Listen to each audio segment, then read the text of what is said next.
They are the elite, daring combat veterans, flying on the edge of what's possible. They're called the best aerobatic display team in the world.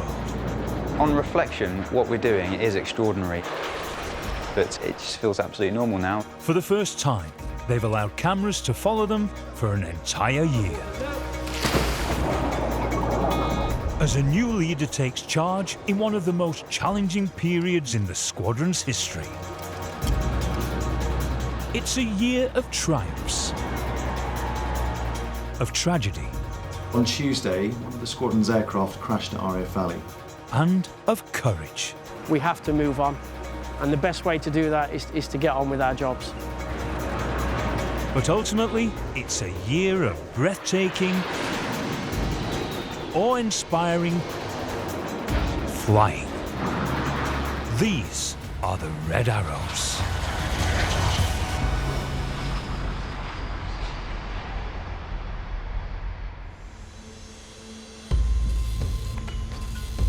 The Red Arrows 2018 display season is due to begin in just 4 weeks' time.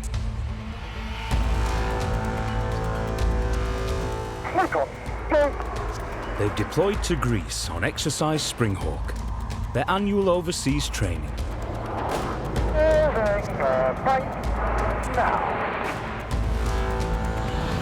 The guaranteed good weather is needed to prepare for PDA, the Public Display Authority test, which all the Reds must pass to perform displays to the public.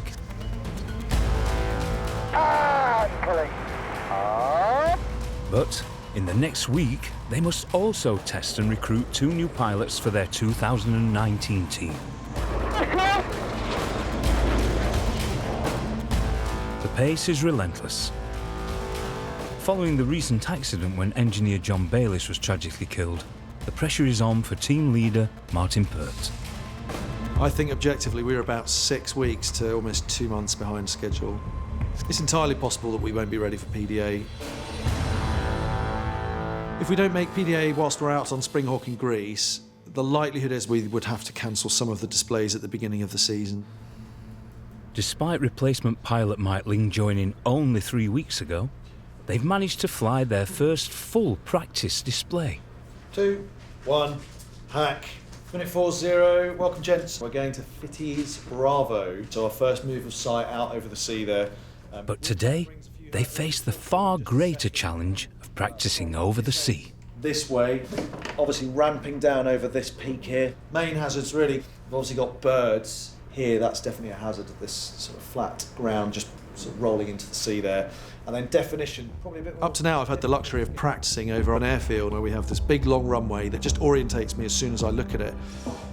The challenge when we go somewhere that is off an airfield is that I don't have those features anymore. Probably a bit more difficult to get definition here just because the channel is slightly wider. Okay, so could just be into the blue yonder. So we will check in please at minute 06. Have a good one.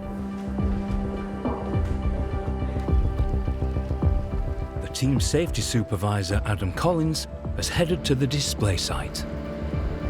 The conditions today are extremely challenging.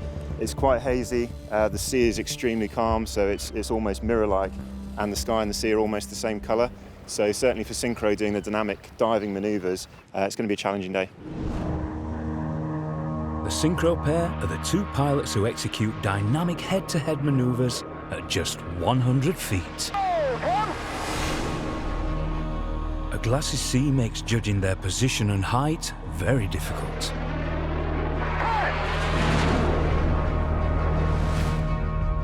Today will be the first time really we've both had cross points where we've been coming down to 100 feet over the water and judging that 100 feet over the water.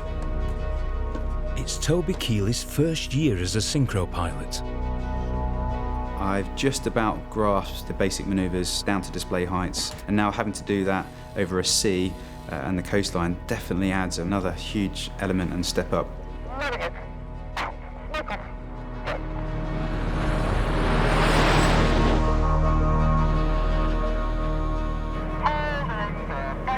So one of the things I'm keeping an eye on is how they are levelling out from their manoeuvres. If there is something that doesn't look like it normally would, that's when I can come on the radio with a a call that would get them to double check the height they're at. The first manoeuvres for the team go well.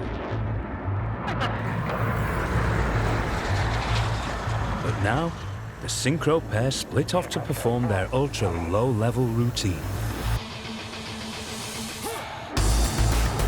Normally what we're doing is we're using features on the ground to line up and make the pass happen right in front of you.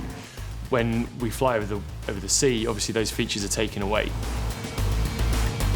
You can get this nasty, insidious reduction of height in the jet just purely because you're unable to judge those normal heights. The jets should pass so close, it looks like they'll collide. But in these conditions, they're struggling to align. Today there was virtually no wind whatsoever, so it was a very, very flat and glassy sea. So it was quite difficult to actually judge the horizon. That combined with it being quite hazy as well, so it all kind of blended into one. But they do still manage some perfect crosses.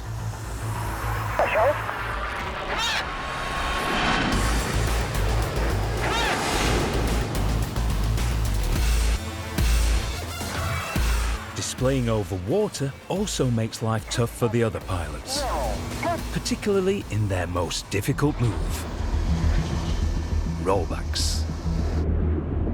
Red 2 flew his rollback, and as he was moving into the slot, the closure that he had towards me was greater than he'd been used to. For safety, Red 2 executes the agreed escape plan, dropping under the formation. As Red 5 rolls back in, he can't see Red 2, so aborts, pulling clear of the formation. Whilst it probably looked particularly ugly, the actual procedure of that error breaking down was entirely correct. As ever, there's frustrating elements to everything, and procedurally I think there's a couple of bits in there that we didn't help ourselves with. The team have just 3 weeks to perfect their performance before their scheduled public display test. It was a bit of a worker. 6 major points.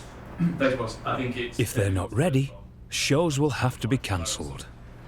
If you try and follow that coast, you're way off heading, so it does suck you in quite badly. So I was working pretty hard for that. It's certainly one to file away in the learning sorties.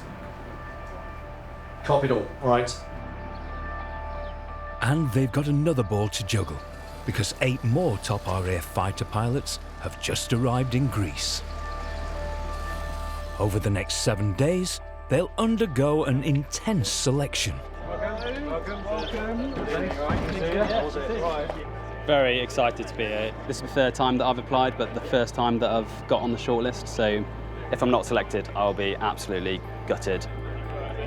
But only 2 of them can realise their dream of becoming Red Arrows.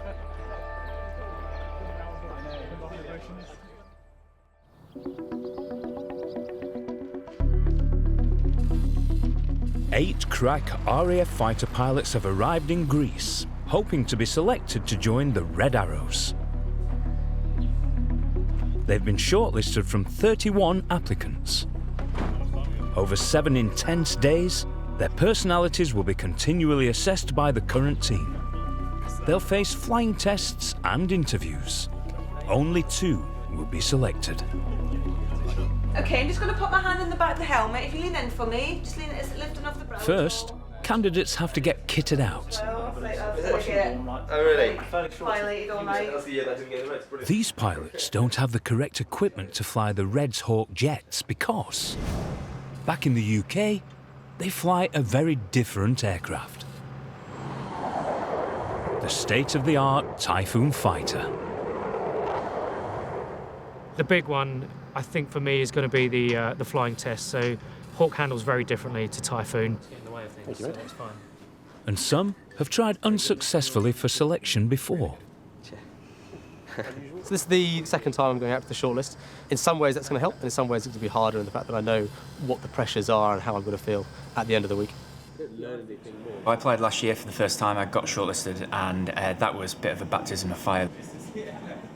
This year, yeah, I've got the experience from last year, but I think with that comes also a little bit more nerves almost, because you've been there, you've done it before, so you expect to be perhaps a little bit more polished.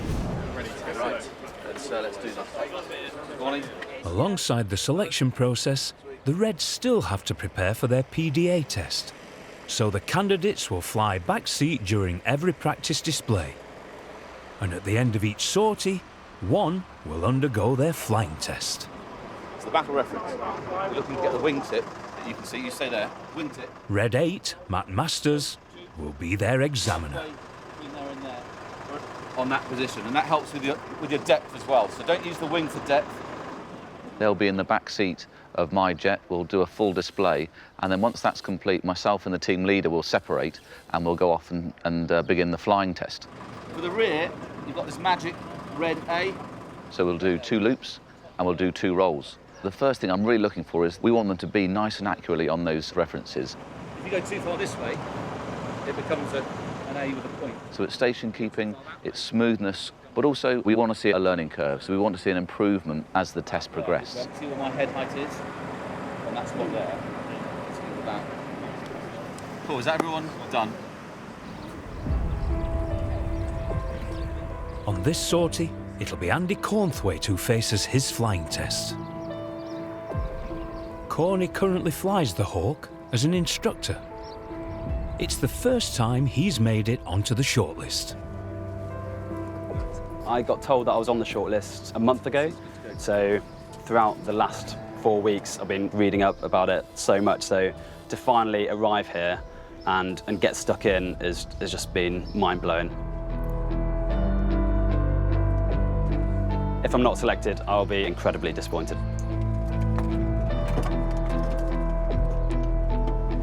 Always a daunting moment doing your flying test. Yeah. I think we all remember it really well, this moment, getting in knowing it's your test. But, yeah, I'm sure you'll have a good one.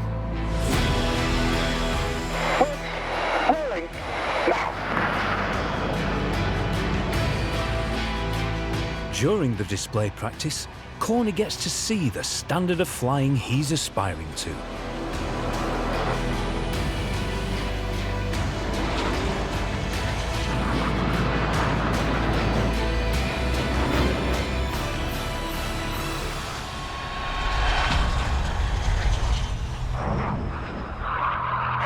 Thank you very much, that was mint. Corkscrew and tornado, that's crazy. Right, Corny, all the best. Thank you very much. The practice display over, 7 jets head home. Now it's Corny's turn to prove he's got what it takes to be a Red Arrow. Right, Corny, well, I'll give you the controls, just shuffle forward onto your reference. Okay. Okay. You have control? Flight control, tell me. 8, ready. Down, and loose. No problem. And bring. Up. Corny must try to maintain this precise position just 6 feet from leader Purty. Forward. Correct that, Corny.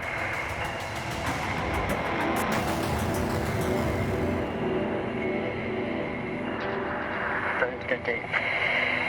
For fuck's sake. Come on.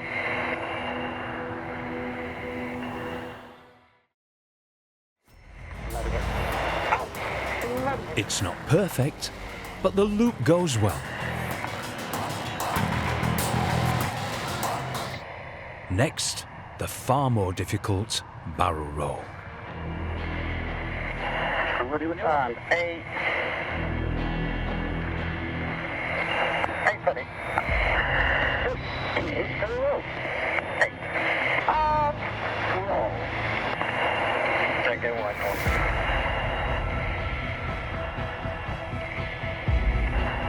Don't go wide, come on. Easy, easy.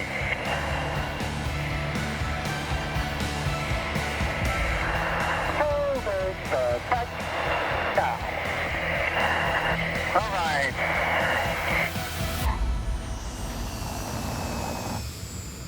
It was a pretty intense 45 minutes. Glad to get it done, but given a second go, I'd look to improve on certain bits for sure. On the ground, I will ask them, how do you think it went? Just to see if they can identify how they can improve. I'll let them go off to the debriefing room, and that gives myself and Red One the opportunity to compare notes and make an overall assessment. The flying test, if you make the slightest jerk or the slightest sort of mishandle, you instantly think, that's it, I'm never getting in the team. And you get no feedback, so you have absolutely no idea how you're doing. Flying 3 9-aircraft displays every day also makes this a hectic time for Circus. The engineers trained to fly backseat to service the jets when they travel away from home. It's always busy for us. We're always on the move. Quite a lot of hours, tireless work. And today, they've got a 10th jet to prepare. Okay, so we went through all the safety stuff again this morning. Because one new Circus member, Rose Buchanan, is about to take her first backseat flight, known as the shakedown. She's flying with team supervisor Cos. We'll go down to the aircraft in a few minutes. I'll help strap you in, make sure you're happy with where all the straps go and everything, and we'll just get you used to flying in the aircraft. I'll do some flying to begin with, and then depending on how you're feeling, we'll do some aerobatics. I've just had my pre-flight brief with Squadron Leader Colin, so really excited. Very, very nervous, but really excited as well, so looking forward to getting up there. All new Circus members must have a shakedown to familiarise them with the extremes of flying in a fast jet. Rose's was delayed, following the recent tragic crash. Good luck, enjoy. My Uber's here, see you later. Bye, Rose. Good luck. First time I got in the Hawk with cars, I was very nervous. I do get quite nervous for new things. Okay, you want to jump up? So you go right foot first. Hang on to the handle when you can reach it. Left into the cubby hole. But you think about what you're training and you think about what you've done, because at the end of the day it's something new. You're not going to get that many chances in life to do it, so you've just got to enjoy every minute that you get. Helmet on when you're ready.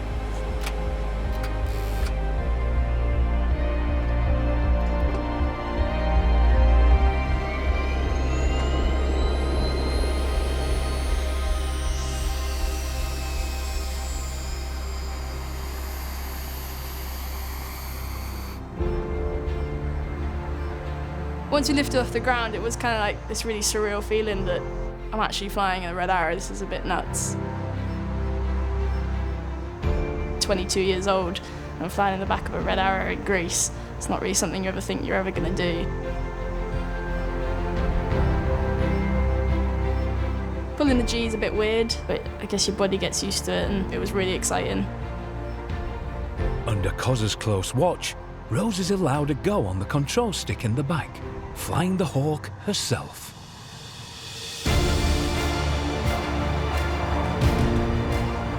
I got to have a little go, got to do a roll around, so that was pretty fun. Flying upside down is very strange, but it is really cool.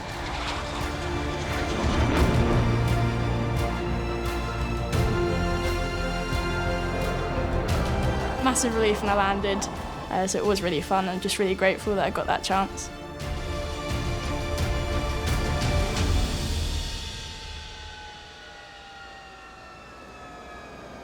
You right? Yeah, you? You didn't scare me that much. Absolutely amazing. Thanks, sir. My pleasure. Finally did it. It was really fun, it was great. Definitely worth the wait. If you could pay for that, I'd save up for the rest of my life.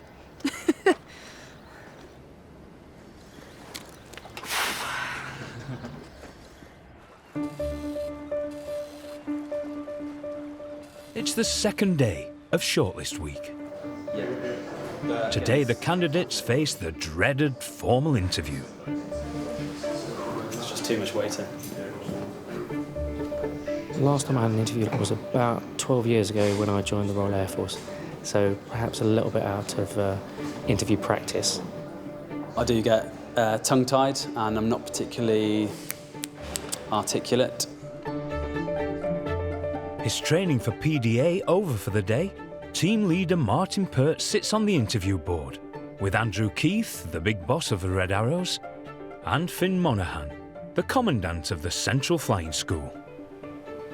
In the interview, I'm trying to uncover those little secrets that they've got. I'm trying to find out more about the individual, because I need to know that these people really are going to hold the course, because it really is a very, very challenging job. Welcome, Will. Happy first. Indeed, sir. Indeed, yes. Over with, you can relax in probably about 20 minutes. Right then, Will, please will you tell me, in one sentence and one sentence only, why should you be selected to join the Red Arrows over the other candidates? I have a very strong work ethic. That was it? One sentence.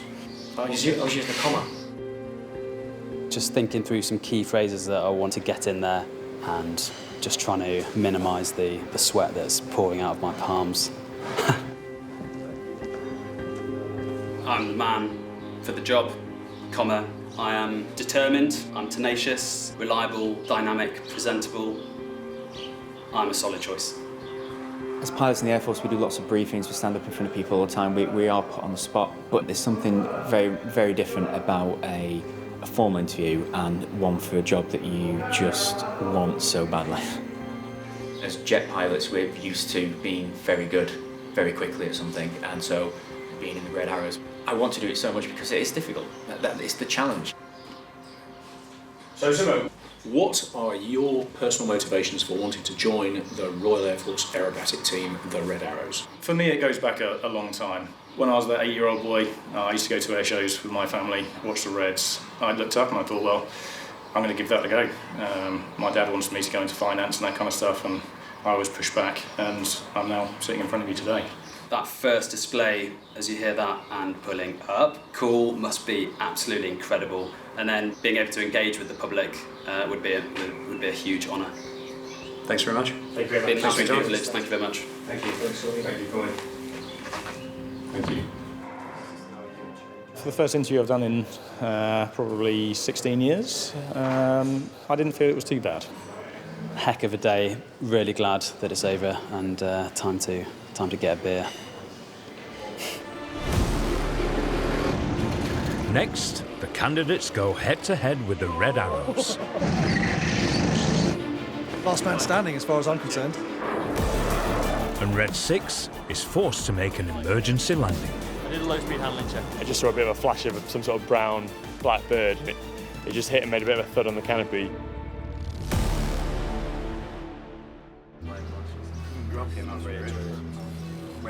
The candidates hoping to be Red Arrows pilots are halfway through their selection week. One by one, taking their flying tests.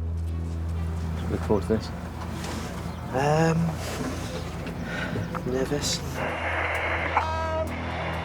A few have shown real talent, but many have struggled with close formation aerobatics.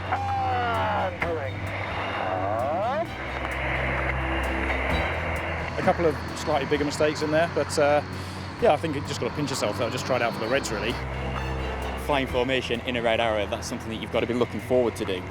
It's now just waiting and seeing if I do get to do that again in the future. The current Red Arrows pilots are also under pressure.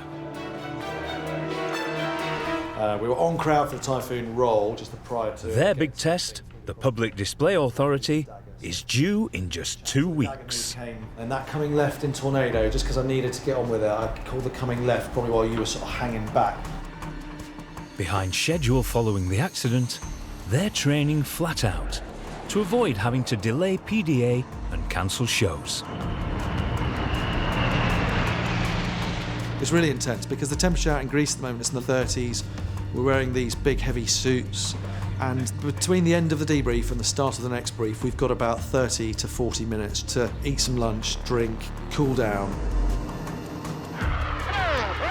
The aggressive manoeuvres flown by the synchro pair are particularly draining. Flying in synchro, there's a lot of intense high G manoeuvres, particularly when we're braking towards each other. We also do a sustained turn in our circus manoeuvre, and that's a sustained 6G turn. You've really got to work hard to combat the effects of G-force. So you've got to tense your lower muscles, your abdomen, your stomach. And my head is weighing 6 times what it does normally. And you've got to work really hard to move your neck and your body. On one of the practice sorties, my air conditioning failed in the aeroplane, and I actually got stuck on fully hot. I was sweating profusely, and it was actually coming down my forehead and actually dripping into my eyes as well. So I was wiping sweat from my face, and that, whilst trying to concentrate on flying the perfect show, was pretty challenging. Anyone got a swimming pool for 7? It's weak flow, a bit of hot air. I'll get one of them next year. We'll do a full body. Toby's jet is grounded until a part for the air conditioning arrives from Britain. Down to 9 serviceable jets, they can't afford to lose another.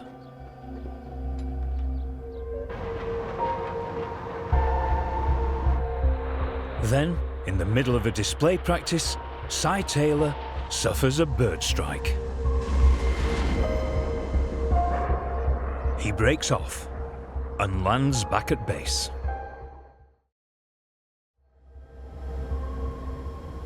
Don't put your hands on it, mate. Ooh, Yeah, we hit a bird during the first half.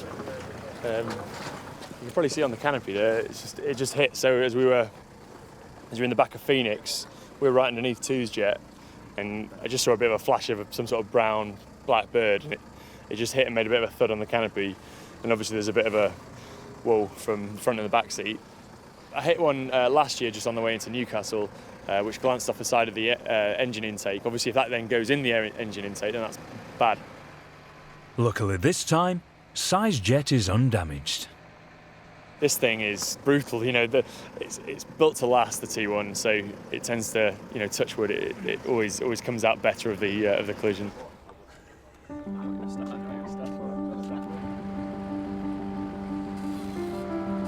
Even when flying ends for the day, the selection process for the new pilots continues.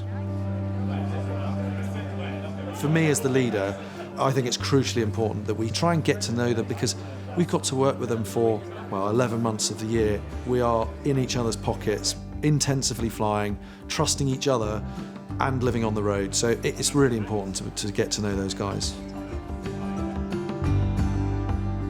On the 4th day of selection, the shortlisters face the ultimate personality test.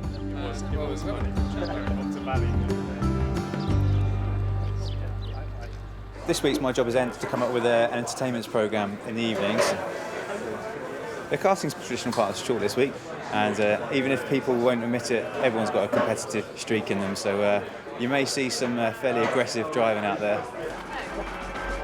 Everyone must compete in time trials to win a place in the final.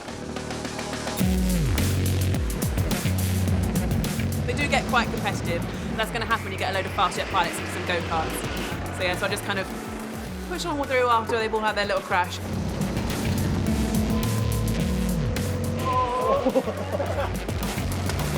It's kind of why we do this. A, it's a lot of fun and get everyone together and get to know each other. But you know what it's like, someone that's just that little bit too competitive, you can just bring it out. And plus, if the boss gets run off the track by one of the shortlists, it's brilliant fun for all of us. So, yeah, fingers crossed. It is all-out competition in the go-karting. I'd be disappointed if those guys weren't out to try and win. But there's clearly a few tactics and a few little ruses and ploys to make sure that maybe they aren't going to be right at the top of the tree.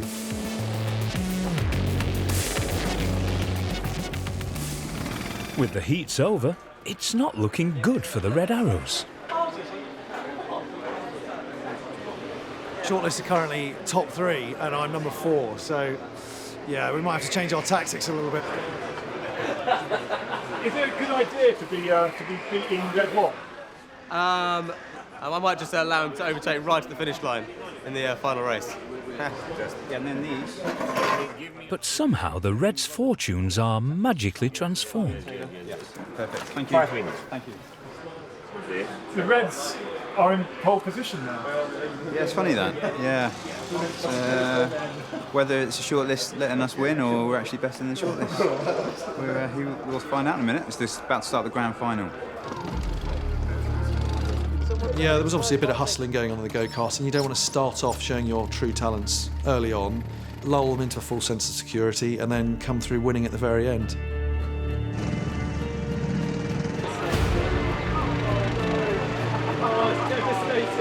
Unfortunately, I was given the cart that stalled at any opportunity.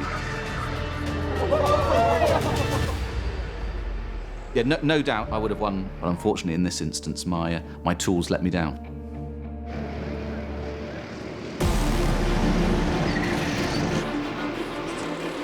Despite starting at the back, the shortlisters soon take the lead. Maybe foolhardily putting the boss, Purty, in last place.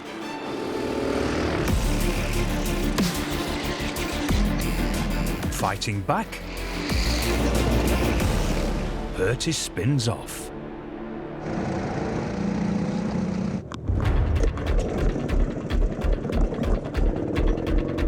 Then, despite being a lap behind, he's given the checkered flag. So as far as I'm concerned, I crossed the checkered flag first. I don't care how many laps I'd done. The guy raised the flag, I was the first to cross the line, so I'm claiming that as a win. Just seconds later, the real winner, shortlister JT, crosses the line. Where have you been? Where have you been? What took you so long? The win. The win. Quite pleased with that. Let's go and get the trophies. Yeah, I maintained to JT that I'd won, and I don't think he had the balls to actually front up on that. All right then, so in third place is Lingy. And the runner-up in second place is Grub. And the winner of Springholt 2018 karting. It wasn't until he actually got on the podium that I think he realised he was actually a lap ahead of me. Is JT.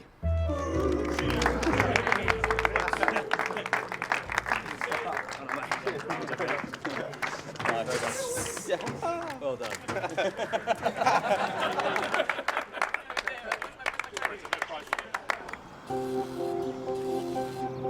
Shortlist week is almost over. Will Cambridge is the last candidate to take his flying test. The Red Arrow's job is something a bit special, something different. So what the guys are doing, it's all by their own judgment and by their own hand-eye ability. That sort of pure flying really appeals to me. If I was asked to join the team, that would just be fantastic. I've wanted to join the Reds ever since I was a young kid.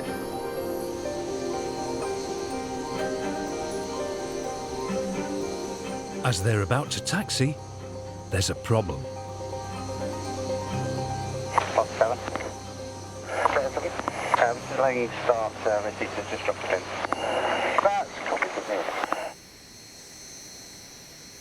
The delay is caused by go-kart champion JT. The red seat is going to jump out just so they can motor a seat up to retrieve the pin. Loose objects in cockpits are dangerous. There's a risk they may jam the controls. My backseater, he dropped his pin from his ejection seat on the floor. Unfortunately, when you close the canopy, you need to make your seat live by taking the pin out and housing it. But he unfortunately dropped it. Yeah, so we're about 10 minutes behind getting airborne. But he will definitely receive a lot of banter from the boys later on. It might cost him later, but hey, it's one of those things. The pin retrieved from under the seat, the sortie can finally begin. At the end of the practice display, 7 jets head home. Good luck to the Dutchess. Rest assured the flying test is no more painful than childbirth. Go! Leaving Will to begin his test. Okay, Will. There we go. So you have control. I have control. Real happy then. You like to come 8 ready? 8 ready. Down, release. Smoke on. Go. And release.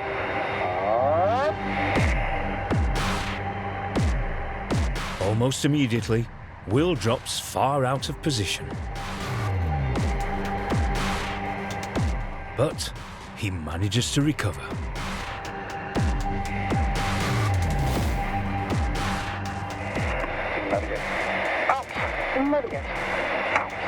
He completes the loop successfully, but now faces the far more difficult barrel roll.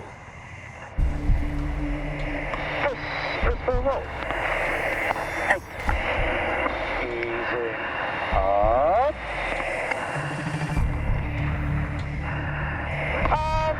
Roll. Will's jet drifts dangerously close to Purty. Control. I had to take control and make sure that that closure didn't result in a mid-air collision. The aircraft suffered from slight over-controlling, which resulted in a higher closure of our aircraft to the lead aircraft.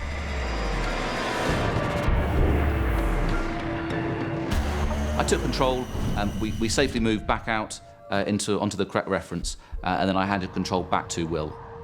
Okay, we'll just put that out of your mind. Okay. And we will just move forward. You have control. Fire control.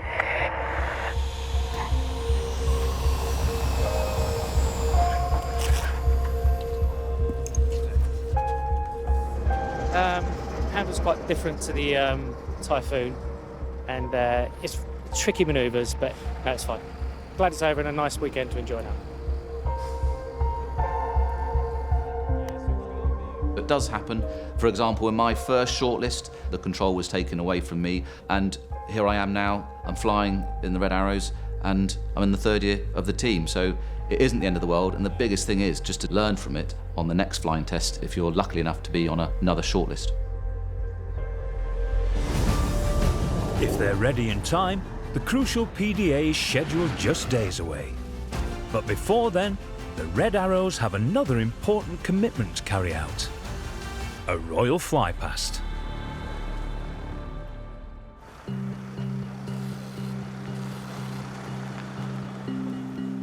At the very end of shortlist selection, there's one final tradition. So this is a chance for us to see the display, because all week we've been back seating. This will be the first time we get to see the full display from where the crowd will see the display. How are you guys feeling? Are you feeling tired now? No, not really. I've got to stay out here for another few weeks. Not tired at all then? No, not at all. I'm knackered. I'm knackered. I need to get to bed. I don't think I've done any disasters this week. I mean, there was a slight issue with delaying the whole display when I dropped the seat pin. But yeah, these things happen. It's going to be a very nervous wait. If I'm selected to get in the team, I'd struggle to describe what I'd feel. I'd be so excited. Waiting for the phone to ring will be, I'll be dreading it, and at the same time really looking forward to it, because you just want to find out after everything that's gone on for this week and leading up to it. It just means so much to you. After the shortlisters head home, the Reds haul themselves up at their accommodation. What I'd like this to be is as objective as possible. In this secret discussion, they'll decide which two candidates they want to join the team. But the successful pilots will not be told for 3 weeks.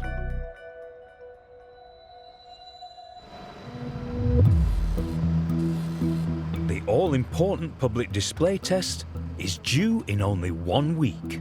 If the Reds fail, the display season will be postponed.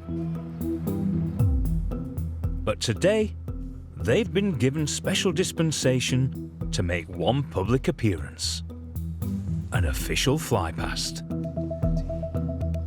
We've got the honour of flying over Prince Charles this afternoon at a marina in Athens, which is great.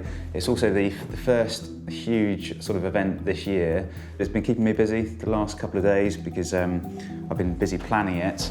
And also, there definitely is a lot of pressure on the team. And that's not just the pilots, but that's the ground crew as well, the engineers who service the dye team have got to re-dye the jets as well. So there's a lot of pressure on them to get it right. But the weather forecast is not looking good. The forecast for Tanagra, cumulus and thunderstorms. Good morning all. Obviously an important day, it's our first public outing, right, officially. It can be quite challenging weather out there as well. And as end, a great flight past for later on. Good. We'll brief at 25 past please for the next lot. Between us and Athens, there's some huge thunderstorms. That's quite challenging actually, because we've got to stay below the cloud. If we go into these big cumulonimbus clouds, there's lots of icing and hazard, so we've got to stay below these clouds. That alongside our TOT, time on target, we've got 14, 15 and 20 seconds.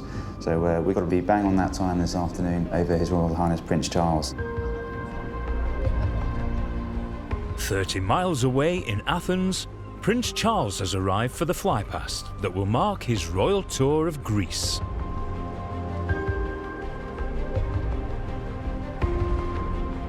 But back at the airbase, a thunderstorm has struck.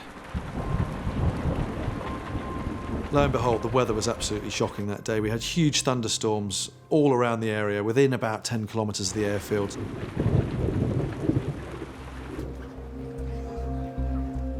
In Athens, the skies are still blue. The royal party are in position, and the scheduled time for the flypast is just minutes away. With just moments to spare, the Reds have got airborne, dodging storms en route. When we got airborne and I looked southeast and I could see the confines of Athens and I could see it was clear, yeah, that was a really great feeling.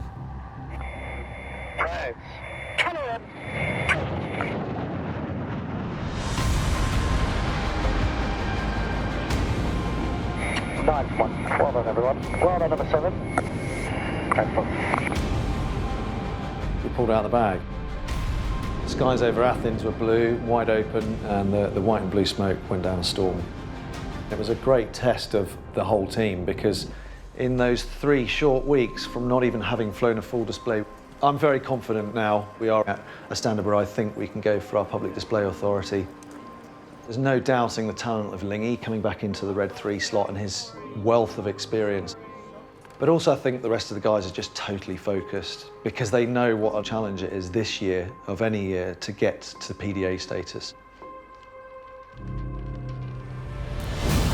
Next time, the pressure's on for the Reds as they face their vital test. Gents, it is the last sortie, right? Let's put an absolute belter out there and we need to make this one really count.